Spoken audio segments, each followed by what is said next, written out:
কীট পতঙ্গকে একেবারে সম্পূর্ণ দমন করার জন্য মাজরা পোকা, পাতামোড়ক পোকা, পাতা শোষক পোকা ইত্যাদি পতঙ্গকে দমন করার জন্য বাজারে চলে এসেছে সেরা নতুন দানাদার কীটনাশক। আপনারা অবশ্যই ব্যবহার করবেন, দারুণ রেজাল্ট দেখতে পাবেন। নমস্কার দর্শক বন্ধুগণ, সকলকে আরেকটি নতুন ভিডিওতে স্বাগতম জানাই। যারা আমার চ্যানেলকে সাবস্ক্রাইব করে পাশে যুক্ত আছেন তাদেরকে অসংখ্য ধন্যবাদ জানাই, এবং যারা এখনো চ্যানেলকে সাবস্ক্রাইব করেনি নিত্য নতুন চাষবাস সংক্রান্ত ভিডিও পেতে চান অবশ্যই চ্যানেলটিকে সাবস্ক্রাইব করে আমাদের পাশে যুক্ত থাকবেন, আপনাদের অবশ্যই কাজে আসবে। আজকে আপনাদের সামনে আলোচনা করব এই যে বাজারের নতুন দুটি দানাদার কীটনাশক। এই দুটি দানাদার কীটনাশক এর ডোজ কি, কখন ব্যবহার করবেন, কার সাথে ব্যবহার করবেন, কি পরিমাণে ব্যবহার করবেন, সম্পূর্ণ A to Z ভিডিও এবং এর কার্যকারিতা কিভাবে পতঙ্গদের মেরে ফেলে সমস্ত কিছু A to Z ভিডিওতে জানতে পাবেন। তাই ভিডিওতে একেবারে প্রথম থেকে শেষ পর্যন্ত দেখতে থাকুন, আপনাদের অবশ্যই কাজে আসবে এবং অবশ্যই কিছু আপনারা ভিডিও থেকে শিখতে পারবেন। তারা বিভিন্ন ধরনের স্প্রে করার মধ্যে বিভিন্ন ইনসেক্টিসাইড বা কীটনাশক প্রয়োগ করছেন, কিন্তু আপনারা কীট পতঙ্গকে দমন করতে পারছেন না ধানের জমিতে। এবং তাছাড়া যারা বিভিন্ন দানাদার কীটনাশক ব্যবহার করছেন সেই ক্ষেত্রে দানাদার কীটনাশক ব্যবহার করেও আপনারা ব্যর্থ হয়েছেন, আপনাদের পতঙ্গকে ঠিকঠাক মেরতে পারেননি। তার কারণটা কি? আপনারা হয়তো জমিতে একই গ্রুপের কীটনাশক বারবার ব্যবহার করছেন, যার ফলে পতঙ্গের রেজিস্ট্যান্ট পাওয়ার তৈরি হয়ে গেছে এবং কীট পতঙ্গ মরতে চাইছে না। তাই বাজারে আপনাদের জন্য আজকে যে দুটি প্রোডাক্ট বলবো, এটি হচ্ছে বাজারের মধ্যে নতুন কার্যকরী দানাদার কীটনাশক প্রোডাক্ট। এই যে দুটি প্রোডাক্টের কথা বলবো এগুলো নতুন কম্পোজিশনের প্রোডাক্ট, এগুলো আপনারা ব্যবহার করবেন, আপনারা ভালো রেজাল্ট দেখতে পাবেন।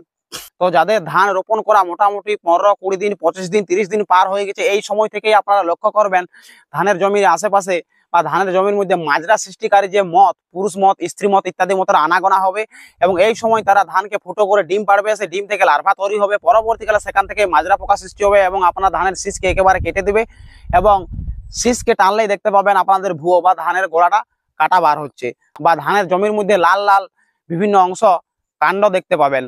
তো যাতে এই মাজরা পোকার সমস্যা থেকে আপনারা দীর্ঘদিন যাবত এখন থেকে মোটামুটি 50-60 দিন পর্যন্ত ফসলকে সুরক্ষিত রাখতে পারবেন, এই সময় আর দেরি করবেন না। দানাদার কীটনাশক যারা প্রয়োগ করেন তারা প্রয়োগ করতে পারেন এবং এই কম্পোজিশন এগুলো প্রয়োগ করতে পারেন, আপনাদের দারুণ কাজে আসবে। তো প্রথমে যে প্রোডাক্টটি নিয়ে আপনাদের সামনে আলোচনা করব সেটি হচ্ছে এই যে দেখতে পাচ্ছেন আমার কাছে রয়েছে উইলোউড কোম্পানির এক্সোটিকা ইনসেক্টিসাইড। এটি হচ্ছে একটি দানাদার ইনসেক্টিসাইড এবং এটি হচ্ছে একটি প্যাটেন্টেড ইনসেক্টিসাইড। অর্থাৎ প্যাটেন্টেড মানে কি, এই যে এর মধ্যে যে কম্পোজিশন রয়েছে যেটি আপনাদেরকে জানাবো, সেই কম্পোজিশনের প্রোডাক্ট এই পরিমাণে অন্য কোম্পানি আর কোনো কোম্পানি বার করতে পারবে না যতদিন এটি প্যাটেন্টেড হিসাবে রয়েছে। তো এর মধ্যে যে এই যে উইলোউডের এক্সোটিকা, এর মধ্যে রয়েছে cartap hydrochloride 4% plus fipronil 0.5% CG ফর্মুলেশনে। এই ফর্মুলেশনের প্রোডাক্ট অন্যান্য কোম্পানি এখন বার করতে পারবে না যতদিন এটি কোম্পানির কাছে প্যাটেন্ট হিসাবে রয়েছে। তো এটি হচ্ছে একটি দারুণ কার্যকরী কম্পোজিশনের প্রোডাক্ট।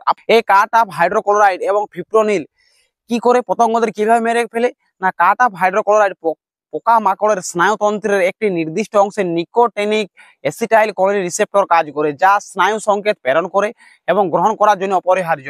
এই যে এই রিসেপ্টরগুলির কার্যক্ষমতাকে একেবারে ব্যাহত করে দেয় এই কাট অফ হাইড্রোক্লোরাইড এবং কীট পতঙ্গের স্নায়ুতন্ত্রকে একেবারে অকেজ করে দেয়। এবং তারপর স্নায়ুতন্ত্রের এই যে ত্রুটির কারণে পোকামাকড়গুলো পক্ষাঘাতগ্রস্ত হয়ে একেবারে মরে পড়ে যায়। এবং এর মধ্যে থাকা ফিপ্রোনিল এটি একটি ফিনাইল পাইরাজিন গ্রুপের কীটনাশক। এটি GABA রিসেপ্টর এবং গ্লুটামেট গেটের ক্লোরাইড চ্যানেলের লিগেন্ড গেটের আয়ন চ্যানেল ব্লক করে এবং পোকামাকড়ের কেন্দ্রীয় স্নায়ুতন্ত্রকে একেবারে ব্যাহত করে দেয় এবং কীট পতঙ্গকে মেরে ফেলতে বাধ্য করে। তো অতি অবশ্যই আপনারা এটি একবার ব্যবহার করে দেখবেন, দারুণ রেজাল্ট দেখতে পাবেন। এটি আপনারা কি পরিমাণে ব্যবহার করবেন? তো 33 শতকে 1 বিঘা জমির ক্ষেত্রে এর ডোজ আপনারা ব্যবহার করবেন মোটামুটি 1 কেজি 200 গ্রাম। আপনারা 1 কেজি থেকে 1 কেজি 200 গ্রাম এই রেঞ্জের মধ্যে ব্যবহার করবেন, ভালো রেজাল্ট দেখতে পাবেন।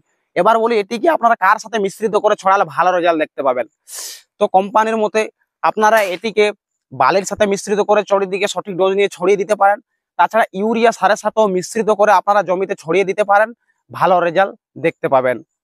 এই উইলোউডের এক্সোটিকা ইনসেক্টিসাইড এটি ফসলকে দীর্ঘদিন যাবত সুরক্ষা দেয়। কতদিন পর্যন্ত? তাও মোটামুটি কোম্পানির মতে 50 থেকে 55 বা 60 দিন পর্যন্ত মাজরা পোকা, পাতা মোড়ক পোকা, পাতা শোষক পোকা, পাতা চোষক পোকা, ধান গাছের মধ্যে লাগা নলি পোকা, বিভিন্ন কিছু কীট পতঙ্গে মোটামুটি একেবারে 45 থেকে 60 দিন বা 45 থেকে 55 দিনের মতো ফসলকে যথেষ্ট ভালোভাবে সুরক্ষা দিয়ে থাকে যদি আপনারা সঠিক ডোজে, সঠিক সময়ে, সঠিক পরিমাণে ব্যবহার করেন। তো এর কার্যকারিতা আপনারা অবশ্যই ভালোভাবে দেখতে পাবেন। তো অবশ্যই তাহলে এটি আপনারা ব্যবহার করে দেখতে পারেন। এরপর আপনাদেরকে জানাই আরেকটি বাজার একেবারে নতুন প্রোডাক্ট, যেটি হচ্ছে আপনারা এই যে আমার হাতের কাছে রয়েছে দেখতে পাচ্ছেন PI কোম্পানির ভাইব্র্যান্ট ইনসেক্টিসাইড। এটিও হচ্ছে একটি দানাদার ইনসেক্টিসাইড। এটিকেও আপনারা বালির সাথে বা ইউরিয়া সারের সাথে মিশ্রিত করে সঠিক ডোজ নিয়ে ব্যবহার করবেন, দারুণ রেজাল্ট দেখতে পাবেন। এরপর বলি এই পিআই এর ভাইব্র্যান্ট এর মধ্যে কি কম্পোজিশন রয়েছে। এর মধ্যে রয়েছে থায়োক্লাম হাইড্রোজেন অক্সালেট 4% জিআর ফর্মুলেশনে। এটি হচ্ছে বাজারের মধ্যে নতুন একটি কম্পোজিশনের ইনসেক্টিসাইড। এটি আপনারা ব্যবহার করবেন, ভালো রেজাল্ট দেখতে পাবেন। যারা জমিতে হয়তো বারবার ভিরতাকো ইনসেক্টিসাইড ব্যবহার করেছেন, ফাটেরা ইনসেক্টিসাইড ব্যবহার করেছেন, আদামার 12 ইনসেক্টিসাইড ব্যবহার করেছেন, দেখতে পাচ্ছেন ধানের মধ্যে বিভিন্ন কীটপতঙ্গ সঠিকভাবে মারা পড়ছে না, তো এবছর আপনারা এটি ব্যবহার করে দেখতে পারেন, ভালো রেজাল্ট দেখতে পাবেন। এই নয় যে আপনারা ফাটেরা ইউজ করছেন তারপরে 5-6 দিন পরে এগুলো ব্যবহার করবেন, বা ভিরতাকে ইউজ করছেন তার 5-6 দিন পরে এগুলো ব্যবহার করবেন, এমনটা নয়। হয়তো গত বছর আপনারা ওগুলো ব্যবহার করতেন, এবছর এগুলো ব্যবহার করে দেখতে পারেন, আশা করি ভালো রেজাল্ট দেখতে পাবেন। এই যে পিআই এর ভাইব্রেন্ট এর মধ্যে থাকা হাইড্রোজেন অক্সালেট 4%, এটি সিস্টেমেটিক এবং কন্টাক্ট দুভাবে কাজ করে থাকে, যার ফলে পতঙ্গ এর কন্টাক্টে মানে এর সংস্পর্শে এবং এর সিস্টেমেটিক সংস্পর্শে যে কোনো ভাবে আসুক না কেন কীট পতঙ্গ মারা পড়ে যেতে বাধ্য হয়। এটি কীট পতঙ্গের নার্ভাস সিস্টেমকে একেবারে ড্যামেজ করে ফেলে, নার্ভাস সিস্টেমকে একেবারে প্যারালাইজ করে ফেলে, যার ফলে কীট পতঙ্গ ধীরে ধীরে একেবারে মারা পড়ে যায়।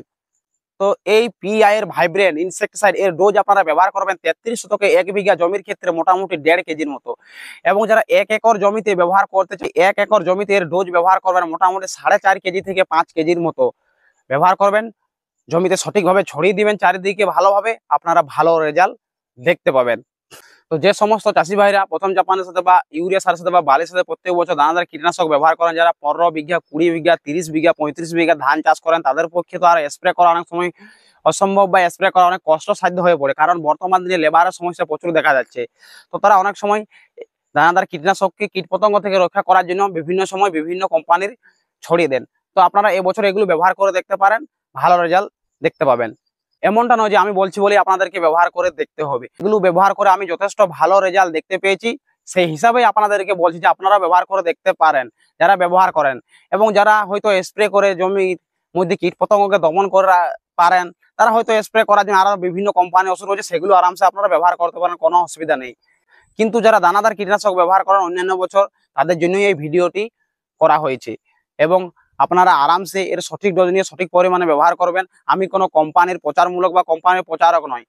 আপনারা অনেকে জানেন এই চ্যানেলের মাধ্যমে রেগুলার বিভিন্ন বিজ্ঞান ভিত্তিক চাষের পরিচর্যা, বিভিন্ন মডেল পরিচর্যা, আধুনিক পরিচর্যা ইত্যাদি কিছু তুলে ধরি, এবং যেভাবে চাষবাস করে বর্তমান দিনে চাষবাসের অগ্রগতি করা যাচ্ছে বা চাষবাসের একটুকু উন্নতিকরণ করা যাচ্ছে সেই বিষয়ে ভিডিও তুলে ধরি।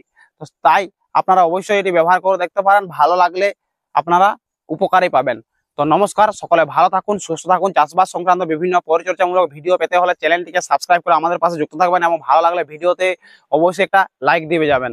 এবং আপনাদের মতো অন্যান্য যে চাষি ভাই রয়েছে প্রত্যেক চাষি ভাইদের কাছে ভিডিওটি দয়া করে শেয়ার করে দিবেন, যাতে আপনাদের মতো তারাও পরবর্তীকালে ভিডিওটি দেখে কিছুটা হলেও শিখতে পারে বা তাদের কিছুটা হলেও উপকারে আসে।